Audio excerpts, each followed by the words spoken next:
Hi, this is Fred Green of Golf Smarter with our final episode of the annual Spring into Golf season with the late Tony Manzoni. This conversation, our last with Tony, was recorded in November of 2017, and it was to announce a golf school that Tony and two of his Palm Desert colleagues created.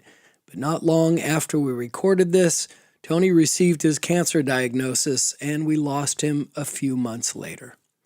And this is the first time that this episode has ever been replayed. So even if you've heard this Manzoni series repeated in years past, it may be the first time you're hearing this.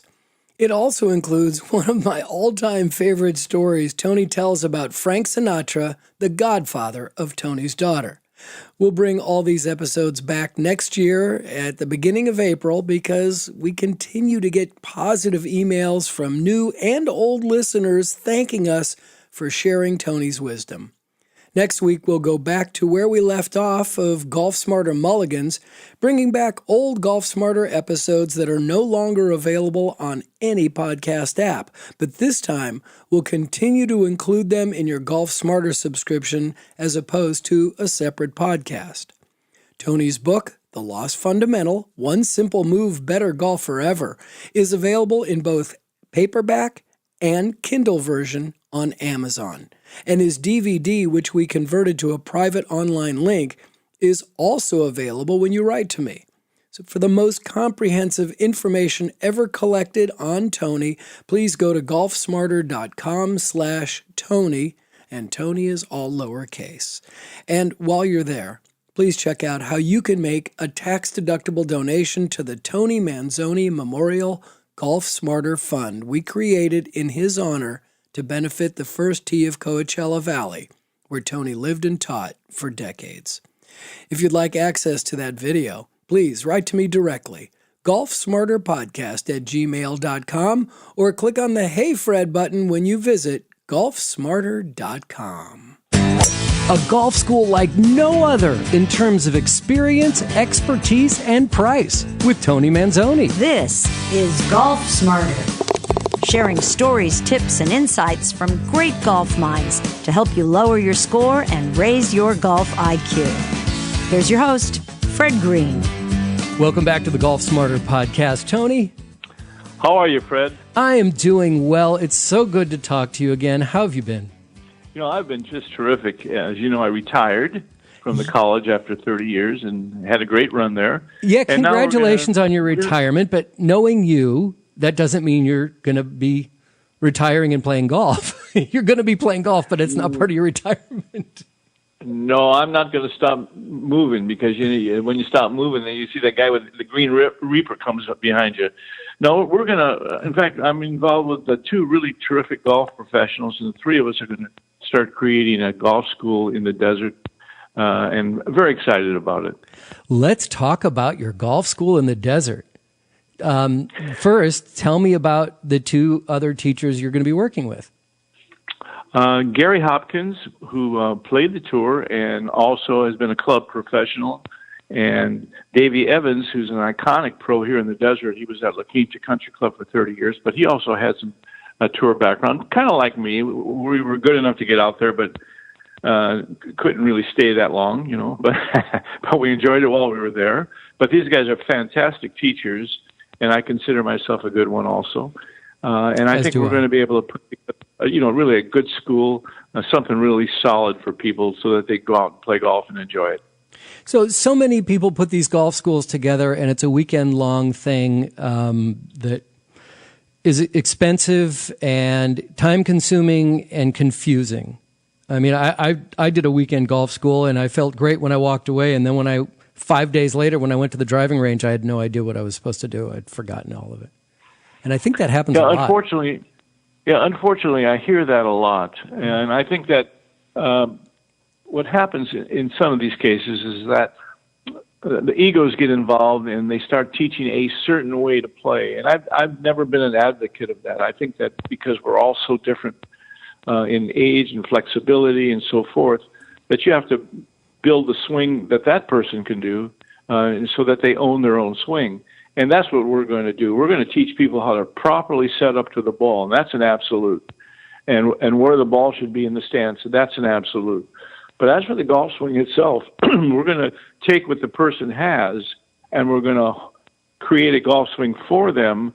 But they're actually going to create the swing. We're just going to show them the avenue, how to get there.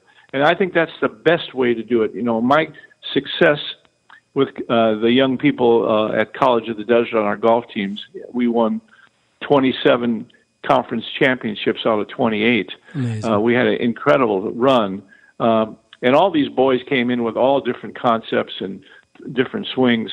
And you just can't say stop. Now, this is the only way you do it, because that's just crazy. So we're going to try to take that kind of attitude in the school so that everybody can learn and improve their golf swing. Sounds so interesting to have 3 different teachers. Now, how long are your clinics? They're going to be an hour and a half. And no one's on the clock. So I would imagine if we're all having fun, it could bleed to 2 hours, but no more than that.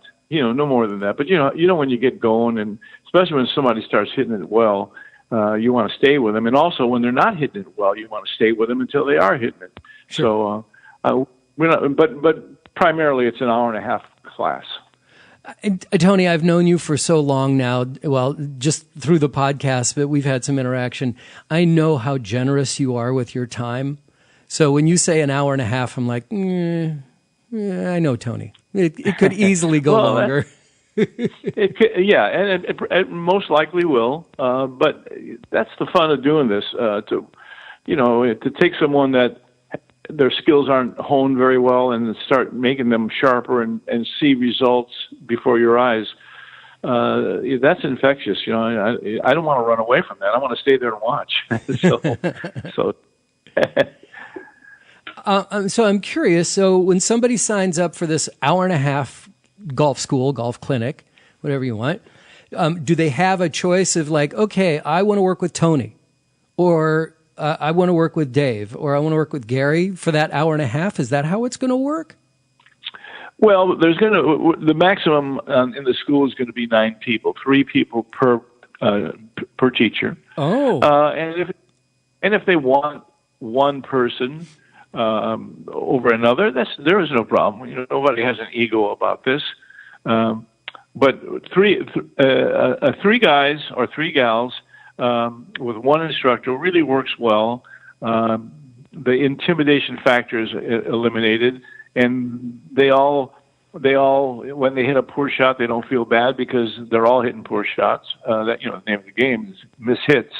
So it's a lot more fun than a one-on-one because that's really tough on the person unless they've been taking lessons. And we think that we're going to be getting a lot of middle-of-the-roaders, or even people that are they've been reluctant to take lessons, maybe too expensive, too time-consuming, or whatever the reason is, that they may like this, especially when there's other people with them. Sure. I mean, and when you're working with, I love the idea of just 3 people per teacher. And then when you're working with 2 other people as well, and I've had this happen before, it's nice when it's not too many people. And when you have the right amount, which I think 3 is, then you can learn from what the other people are doing. You can watch them while they're being instructed and get a sense of, oh, that's what he means. It's like looking at it versus feeling it and then tying that all together. Certainly. I've done this before, and it really works well. And the people taking the lessons seem to be more into it and more relaxed about the lessons, where I think, not with everyone, but a lot of people, once it's a one-on-one, they get a little intimidated. They get a little too conscious of if they hit a bad shot, So I think it lessens that feeling, and it's a good learning environment. There's no question about it. Yeah. And to have all 3 teachers there, so you can like rotate around, get tidbits from each of them. But have you guys worked together before? Do you complement each other's styles? I believe so. We play golf and we talk about the golf swing. We're all passionate about the golf swing, and we discuss it. We talk about some of the people that make it pretty complicated and so forth.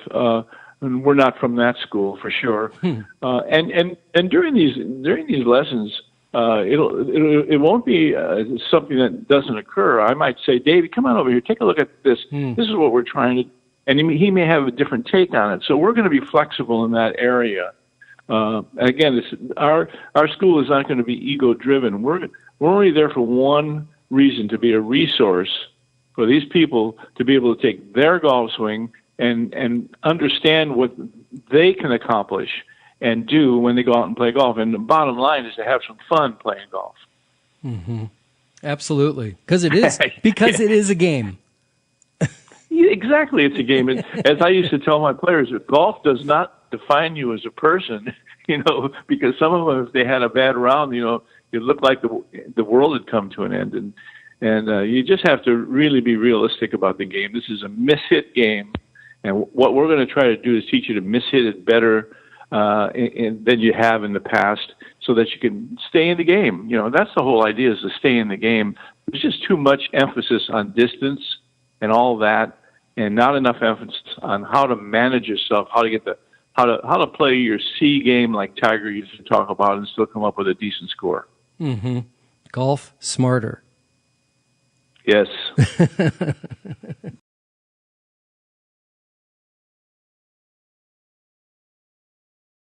Where are you going to be holding the clinics? Throughout the desert or in a specific location?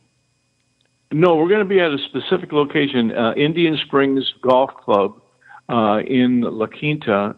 Really, really pristine golf course with the emphasis on thinking. It's not a real long golf course, so it's fun for everybody. Real nice driving range, a wonderful bar, restaurant, and so forth. Really terrific. The whole thing is, it's a beautiful site. It really is, and it's open to the public. Wow. I've been to La Quinta. I have a friend who has a house down there, and I've played a couple of the different courses. He's a member of the Palms. Is that right? The Palms? Oh, yeah. Yeah, the Palms, yes. Yeah, so he lives at PGA West. He has a house down there and is a member of the Palms, which we did an episode on the Palms a long time ago with their general manager. And so the weather is always great, especially now that winter is coming up. This is the place to go. You want to be down here. So La Quinta, if you're not familiar, is in the Palm Springs area in Southern California. You're out in the desert. So even though it's winter, don't think that it's still desert weather, because it gets cold at night in the desert. But it's beautiful. Oh yeah, during the day. It can get, but in the daytime it's just heaven. I mean, you walk outside and say, "Holy mackerel!" Yeah, the weather is so beautiful. It really is. Don't be here in the summer. In fact, I'm thinking about moving to Coeur d'Alene. If anybody knows anybody that has a nice little place they want to sell, I'm interested. Contact me. Click on the Hey Fred button at golfsmarter.com and we'll get you in touch with Tony. I got to get out of here in summertime. It's just a little too hot. I can't hit balls and do that. So, but winter, there's no finer place, no finer weather, I don't think, anywhere in the planet, to tell you the truth. Actually, fall, winter, spring. I mean, absolutely. It's spectacular. And what a great destination for golfers. A great destination for golfers. Yeah, we've got over 100 golf courses. Oh, man. And I think people that, if they ever have a chance to come out and they play this little golf course in Springs, they're going to want to play it again. It's a good test. So I have to imagine that if you have just knowing that it's anywhere from $100 to $150 an hour for a golf teacher, and the fact that you and Dave and Garry are all PGA professionals, you all have tour experience, you all have decades of teaching experience, an hour and a half for the three of you, how do I say this gently? It's probably not inexpensive. That's the way to do it. Inexpensive. Is it? Do you have any sense? Well, I mean, are you saying that we're not going to make a lot of money? No, I'm saying you're going to probably charge a lot of money. Well, no. So the $75 is what it's going to be per person. Wait. Yeah, $75. And per teacher, per the hour and a half? Each person taking the lessons in the group is going to be $75. Okay, so you have 9 people in this clinic for an hour and a half with 3 teachers, and the whole cost is $75? Correct. Wow. Okay, let's get signed up. We're not, we're not looking for a home run at this time of our life.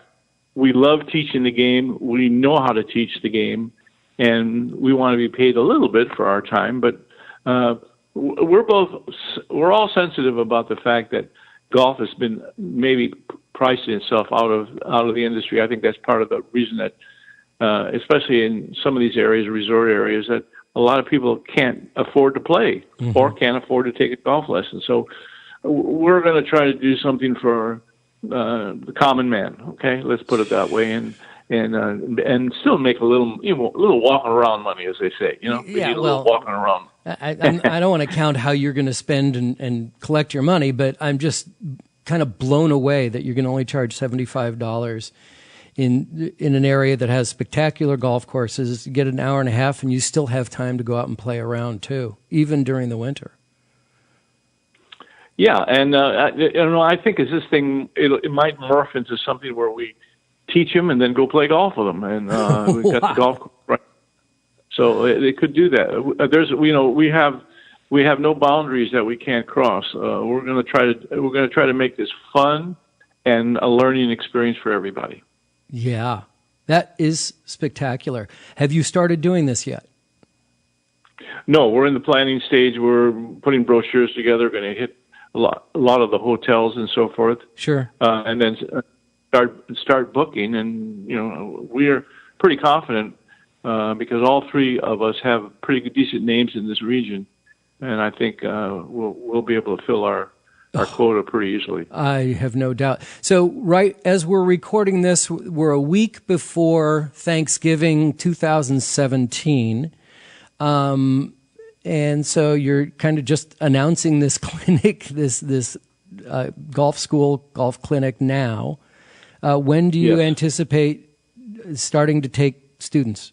Because people are going to want to fly out to visit with you.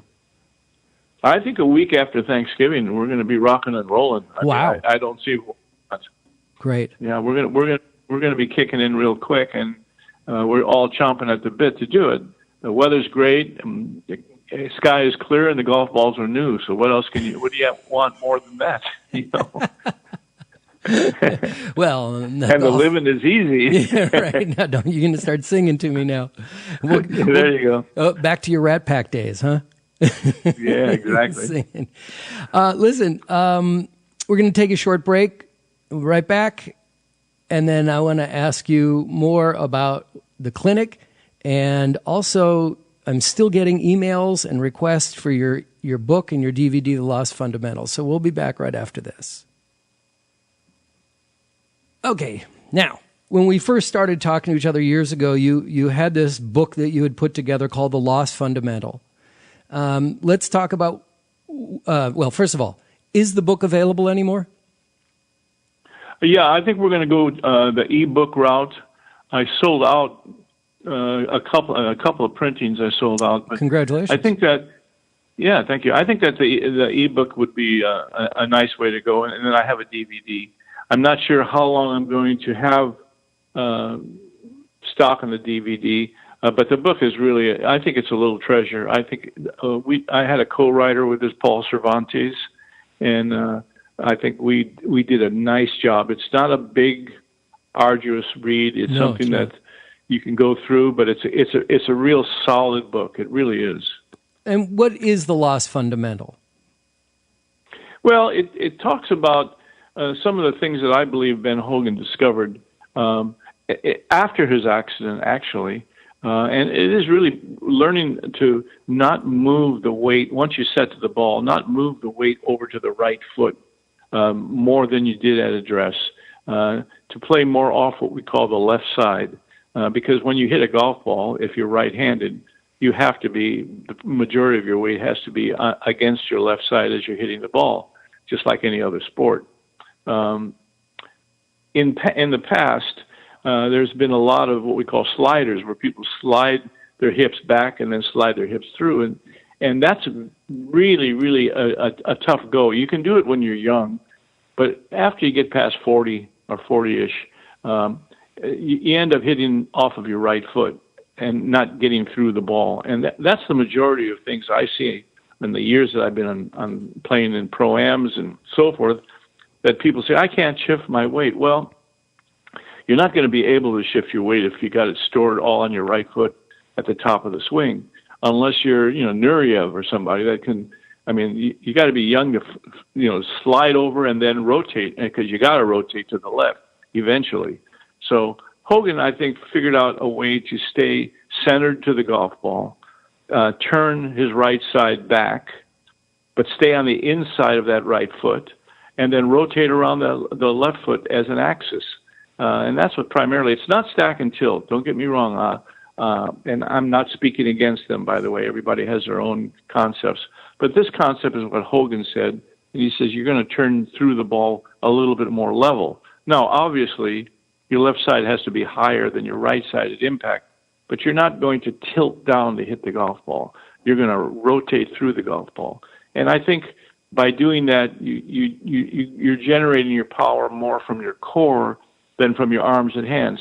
And the sequence of motion is everything.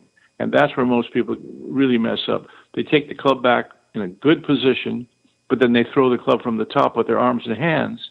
So consequently, they're just slapping at the ball, and they get zero distance.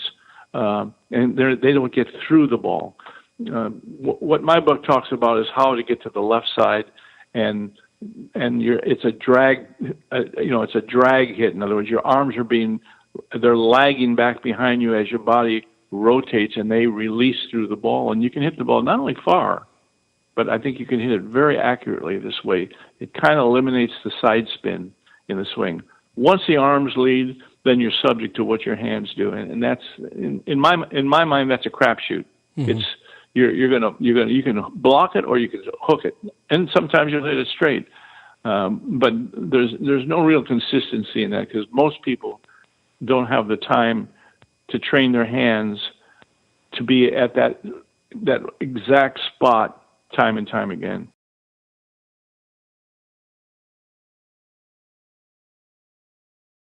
When I learned how to, what I refer to as make my lower body quieting my lower body, because I did have the slide and I wasn't aware of it. But once I learned to do that rotation and keep my lower half of my body still, my back pain went away. Right. Well, that's the whole thing. A lot of people have lower back pain because they worked under to hit the ball, and they came back into what we call the C position. Now, obviously, when you hit the ball, your head is a little bit behind the ball, and your body's a little bit forward of the ball, but not in that dramatic way that era of when Nicklaus and so forth played. Everybody came in that C position and usually got a lower back problem.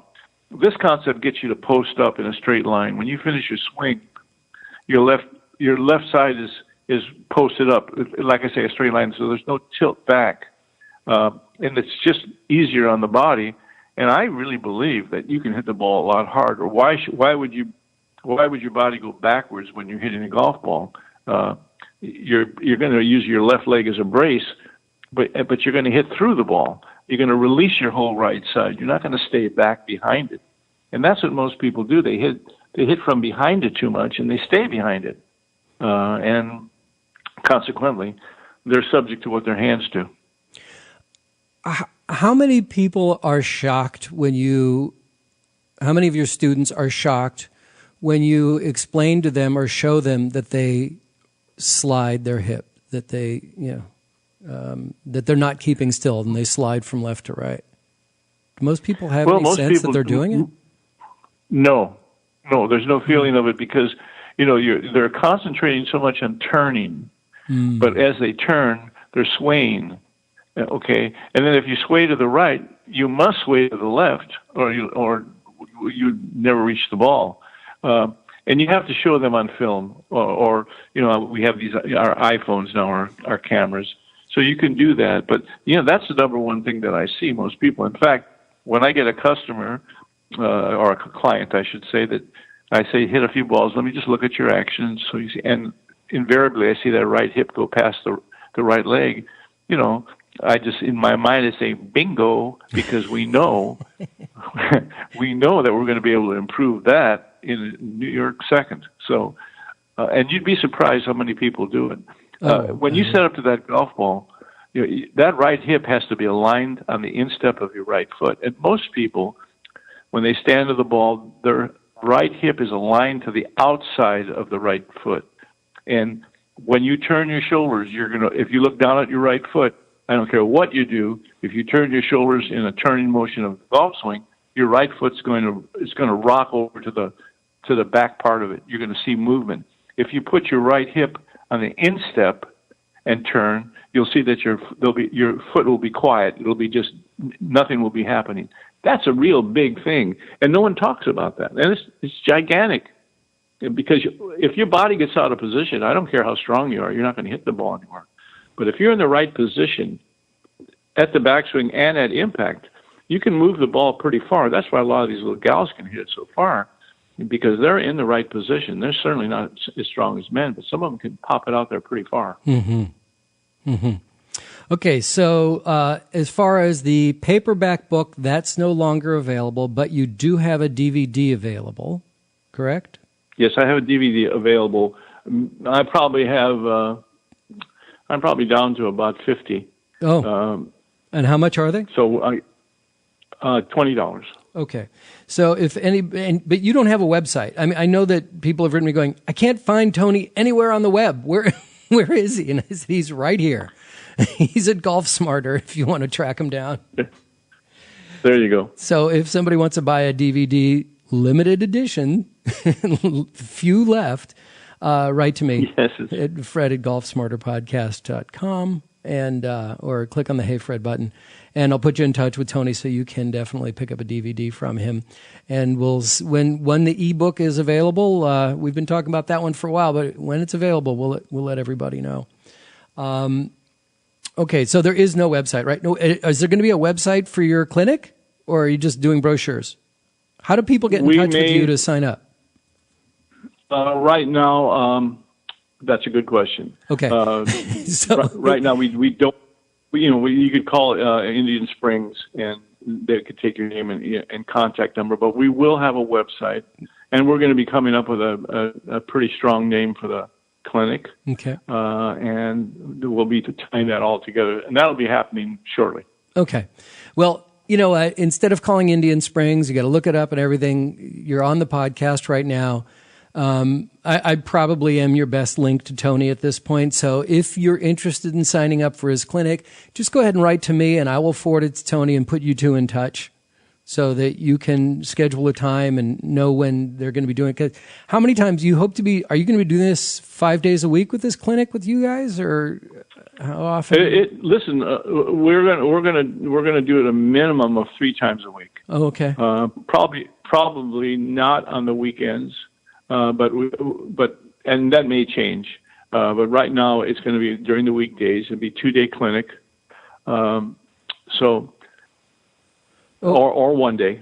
One day or 2 days. Oh, I see. Oh, so if you do 2 days, it's $150 and you get an hour and a half each day type of thing? That's correct. Yeah. Okay. So if someone wants to take a day and they say, wow, I like this, I'm going to take another day, they can do that. Or they can just take 1 day. Mm-hmm. They can take 3 days. You see what I'm saying? They can come to as many clinics as they want. And if you don't get 9 people to sign up for a specific date, are you still going to be able to do this? We'll still go unless it's 2 people. We wouldn't do that. But no, I mean, if we get, let's just say we have 6 or 7. No, we'll still go forward.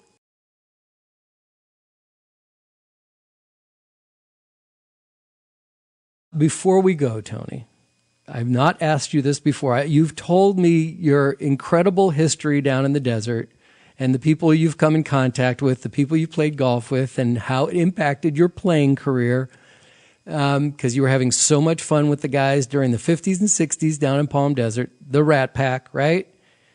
And yep. Can you share a story? Whether it's I think you even mentioned Gerald Ford once, right? Yeah, I met President Ford. He, in fact, gave me some books out of his library, although I did not play golf with him. Oh, okay. But I did have a chance to meet him. I didn't realize what a big guy he was. Really? Oh, yeah, he was not a little guy. He was a pretty good-sized guy. I think he played football in college or something, but just a wonderful gentleman. I mean, just a wonderful person. Story, does it have to be golf-related? No, it has to be fun-related. I mean, something that happened, it's memorable. I can tell you a Frank Sinatra story. I had met Frank Sinatra and invited to the house on many occasions with my fiancée, and one day out of the blue, she blurted to Frank, Frank, you've got to come over to the house and we'll cook you dinner. And of course, my eyes rolled back to the back of my head because she was a beautiful girl, but she couldn't boil water. Okay. So when we got in the car, I says, are you going to serve Frank Sinatra beans and franks? Are you crazy? So I said, and she looked at me with that pretty little face, and I said, I got this handled. So I called my mother, who was in San Jose, and I said, Mom, and I didn't say Frank Sinatra, I just said, I've got some really important people coming over. Can you make some homemade raviolis and meatballs, put them on dry ice, and fly them? I'll pay for it. Fly it from San Jose to Palm Springs. So she said, sure, no problem. So she sent all this food over in dry ice, and I had a good friend of mine who was a musician, and he wanted to be there when Frank Sinatra was, and he said, I'll help you arrange everything, cook everything. So we did. And Frank shows up with Julie Rizzo, who is his good time friend, and so we sit down and eat, and we're talking and so forth. He said yes? She asked him to come to dinner. Oh, yeah, he had said yes at his house when we were having dinner. He said yes. Oh, yeah. Okay. Yeah, so the pressure was on a bit. So anyway, so we're sitting there, and Frank says to me, or he says to my fiancée, Mimi, he says, Mimi, these are the best meatballs I've ever had in my life. He says, I mean, I've eaten all over the world. You got to give me the recipe.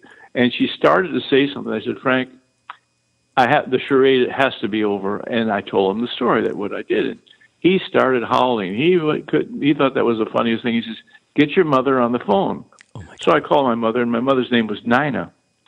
So I said, Mom, I said, Frank Sinatra would like to talk to you. And she said, get the hell out of here. And I said, no, no, Mom, that's who you were cooking for. I said, Frank Sinatra would like to talk to you. So he gets on the phone. And you got to remember, at our house, we had a picture of Jesus, and then next to him we had a picture of Frank. Okay, so my mother says, hello, Mr. Sinatra. And he says, Nina, he says, I got to tell you something. Those are the best meatballs I've ever had, blah, blah, blah, blah. And can you send me the recipe? And my mother said to him, Frank, I'll make you all the meatballs you want, but you never get my recipe. And he broke up. He just loved that she denied him, okay? Oh, nobody did that to Frank Sinatra. Nobody said no to Frank Sinatra. He just loved her for that. And through the years, she used to make Christmas cookies, all homemade, unbelievable. And she would always send him Christmas cookies every Christmas. And he was so wonderful. Whenever he appeared in San Francisco or wherever my folks went, they sat at the Sinatra table right against the stage. The guy was just amazing. But just when Christmas comes, he'd say, you think your mom's going to send the cookies? I said, Frank, you can just count on it. So that's my story. That's my one. I got a lot of Frank Sinatra stories, but that's one that always thrills me because the look on his face when my mother says, I'll make all you want, but I'm not giving you my recipe. I just love that.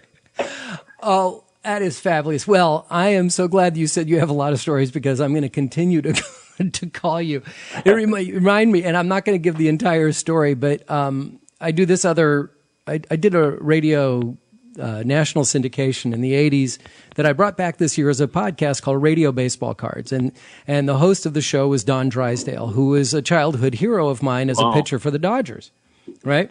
Yes. And actually, Koufax and Drysdale were both heroes of mine as I was growing up. So the fact that I got a chance to work with Drysdale in the studio was pretty incredible, right, to do this show. Yes.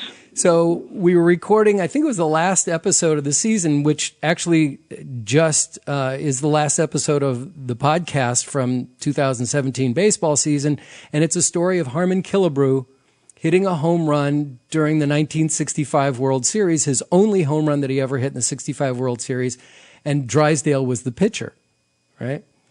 That gave up that home run. Well, he was the pitcher because it was game one of the 65 World Series, which, if anybody knows their history about this, was the day that Sandy Koufax said, yeah, I'm not going to pitch in the World Series on game one because it's Yom Kippur. It's the Jewish high holiday. Right. I remember that. Right? So that's Sinatra. And so Drysdale had to pitch, and it was terrible for him. But while we were recording it, he looks at me and goes, you're Jewish, right? Yeah.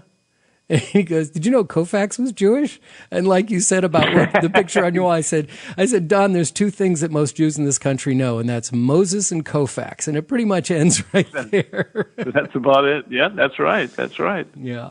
Yeah, that's a great story. And Don was I got to meet him here and his wife. And in fact, he signed a baseball that I just treasure. He was a wonderful guy. And he really was. God knows what a pitcher he was, too. Oh. And, of course, Koufax, I don't think anybody was ever any better than him. Nope. It was amazing. And to see him at the World Series this year was pretty awesome. All right, Tony. So that was awesome. We covered Lost Fundamental. If anybody wants to get a DVD, get in touch with me. We covered your soon-to-be-named golf clinic area, which is going to be $75 for an hour and a half with 3 different teachers multiple times a week. That's a phenomenal deal. And hopefully we'll get to meet Dave and Garry at some point soon, right? I want to get them on the show too. Can we do that? Absolutely. Absolutely. They're terrific guys, and you'll enjoy the conversation. Yep. All right, Tony, thanks so much for coming back on, and good luck. Listen, same to you, Fred. And again, it's always a pleasure to be on your show. Just a real kick in the pants for me. So let's get together soon, okay?